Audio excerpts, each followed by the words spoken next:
नमस्कार दोस्तों हम लोगों ने मोदी जी के ऊपर बात की, सरकार, देश, समाज के ऊपर बात की, अपने इर्द गिर्द होने वाले हर अच्छी बुरी बात के ऊपर विश्लेषण करके बातचीत की, विचार विमर्श किया। आज हम बात करेंगे अट्रैक्शन के ऊपर। आज हम बात करेंगे व्यक्ति की तरफ खिंचाव के ऊपर। और ये बातचीत किस लिए जरूरी है? क्योंकि अभी 2-3 दिन पहले हमने एक अनु नाम की हिसार की लड़की के ऊपर एक वीडियो शूट किया था, उसके ऊपर हमने बातचीत की थी। और अनु और उसके बॉयफ्रेंड के अंदर पहले 3-4 दिन में शादी हुई और शादी होने के बाद में फिर बच्चा ठहर गया और उसके बाद गर्भपात हुआ, शादी टूटी और बहुत ज्यादा मतलब कि इज्जत तो उछाली गई और हर कोई व्यक्ति कोई उसमें मजा लेना चाह रहा है, कोई उसके अंदर ज्ञान लेना चाह रहा है। तो आज हमने भी सोचा कि इसके ऊपर हम लोग बातचीत करेंगे। दोस्तों, मैं आचार्य ओशो की बात करना चाहूंगा। आचार्य ओशो की हम लोगों ने कई बुकें पढ़ी हैं, तो उसके अंदर ये चीज बताई गई थी कि हमारे जो देश के अंदर धार्मिक सोच है, जो धार्मिक प्रवृत्ति है, जो धर्म के प्रति आस्था है, उसके कारण कहीं ना कहीं हम ब्रह्मचार्य जीवन को बढ़ावा देने की बात करते हैं। तो वहां क्या होता है ना, जिस चीज को रोका जाता है, जैसे अब आप देखेंगे शुगर का पेशेंट जो है, शुगर के पेशेंट को मना किया जाता है कि तुम लोग मीठा नहीं खाओगे, तो वो मीठे की तरफ ज्यादा अट्रैक्ट होता है। ऐसे ही जब लड़के लड़कियों के ऊपर हम लोग बचपन से बंधन लगाने का प्रयास करते हैं तो मन बगावत करता है और वो उस तरफ ज्यादा अट्रैक्ट होता है। तो उसी अट्रैक्शन के बीच में जो है बगावत हो जाती है, उसी अट्रैक्शन के बीच में लव स्टोरियां जो है उनका निर्माण हो जाता है। और वही लव स्टोरियां जितनी जल्दी वो बनती है उतनी जल्दी वो मकान ढह भी जाते हैं। तो दोस्तों, उस ढहने के पीछे का कारण क्या है? हम लोगों को जो एजुकेशन देनी चाहिए, शारीरिक बदलाव के ऊपर जो एजुकेशन देनी चाहिए, जो हमारी एजुकेशन हमारी सोच विचारधारा के ऊपर होनी चाहिए, वो हम लोगों को सही तरीके से नहीं दी जाती। और जो हम लोग अपने हम उम्र के व्यक्तियों से कलेक्ट करते हैं वो ज्यादातर नेगेटिविटी होती है। क्योंकि आप लोगों ने देखा होगा, अच्छा, मैं आपसे एक विनती करूंगा कि अगर आपने मेरे चैनल को सब्सक्राइब नहीं किया तो सब्सक्राइब कर दीजिएगा, वीडियो को लाइक शेयर कर दीजिएगा, कमेंट करिएगा। तो हम लोग क्या करते हैं, हम लोग अक्सर देखे हैं कि जब हम 4-5 लड़के कहीं इकट्ठा होंगे तो हम लोग एक दूसरे के सामने अपने आप को बढ़ा चढ़ा के पेश करेंगे। यार, आज तो मैं अपनी पट्टी से मिलने गया था, बहुत देर तक रुका, ठीक है।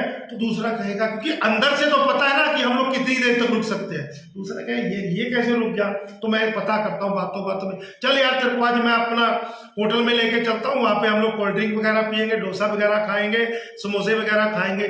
फिर मैं बताऊँ कैसे याद है, मतलब की टाइमिंग कैसे बढ़ा दी तूने। अब कारण क्या था? हम लोगों को इसके बारे में शिक्षा अगर पहले से दी जाती, हम लोगों के ट्यूटर और हम लोगों के अगर माता पिता हम लोगों को एक रिस्पेक्ट के तरीके से बातों बातों में अगर बातें समझाते तो शायद मेरे मन में ये शंका उत्पन्न ना होती, शायद हम लोगों के मन में ये शंका ना उत्पन्न होती। जिसका रिजल्ट ये है कि आज जो रिश्ते अट्रैक्शन के कारण बनते हैं और बहुत जल्दी टूट जाते हैं, ऐसी स्थिति ना बनती। क्या होता है, जब एक लड़की घर की दहलीज को पार कर जाती है, एक तरीके से वो अपने पिता की इज्जत को तो उछाल जाती है, लेकिन वो जिस व्यक्ति की तरफ जाती है वो व्यक्ति उसको कुछ दिन के बाद में छोड़ देता है। ये सवाल है। वो जो प्यार होना चाहिए था, जो प्यार की भावना का खिंचाव होना चाहिए था, वो जैसे आपकी इच्छा पूर्ति होती है तो आपका मन जो है उस चीज से मुड़ जाता है। जैसे एक बच्चा खिलौना लेता है, जिद करके लेता है, घर लाएगा, उस खिलौने को उलट पलट के देखेगा और उसको तोड़ेगा, खोलेगा, ठीक है, बाद के अंदर वो घर के किसी कोने में कचरे के ढेर में पड़ा होगा। ये अधूरी शिक्षा का कारण है। और ये मैं आपको इसलिए आज ज्ञान दे रहा हूं क्योंकि अगर आप समझोगे, अगर आप सारी चीजों की वास्तविकता को जानोगे, अगर आप गहराइयों को नापोगे, तो आप लोग समझ पाओगे अपने इर्द गिर्द की दुनिया को। क्या होता है, शादी कर दी जाती है, 2-3 महीने के बाद में, सॉरी 1-2 साल 3 साल के बाद में व्यक्ति का मन जब उस चीज से भरने लगता है तो वो अपने काम पे जोर देना शुरू करता है। तब तक 2-3 बच्चे हो जाते हैं, उनकी फीसें भरनी, उसकी बहन की फीस भरनी, उसकी वर्दी लानी, घरवाली की जरूरतें पूरी करनी, उसके बाद में लगा लीजिए राशन की चीजों को पूरा करने। तो आदमी भूल जाता है कि उसके अलावा भी उसका एक जीवन है। उसने एक देश के अंदर जन्म लिया है, समझ रहे हैं? उस देश के अंदर जन्म लेने के बाद उस देश के प्रति भी उसके कर्तव्य है, समाज के प्रति भी उसके कर्तव्य है, और ऐसे समाज की संरचना करनी है ताकि उसके आने वाले बच्चे जो है वो सुरक्षित रहे। तो दोस्तों, इस चीज के ऊपर ये सिर्फ खाली हमारी अधूरी जानकारी के कारण होता है। तो यहीं पर हम अपनी बात को कंट्रोल करके खत्म करते हैं। कारण क्या है, विषय तो लंबा खींचा जाएगा लेकिन आप लोग बोर होने लगोगे, क्योंकि आप सुनना क्या चाह रहे हो, मेरे को पता है आप क्या सुनना चाह रहे हो। तो वो चीजें जो है ये इसीलिए हम लोग इस तरफ अट्रैक्ट होते हैं, हम लोग इसीलिए बेईमानी चोरी की तरफ अट्रैक्ट होते हैं, क्योंकि हम लोगों को रोका जाता है।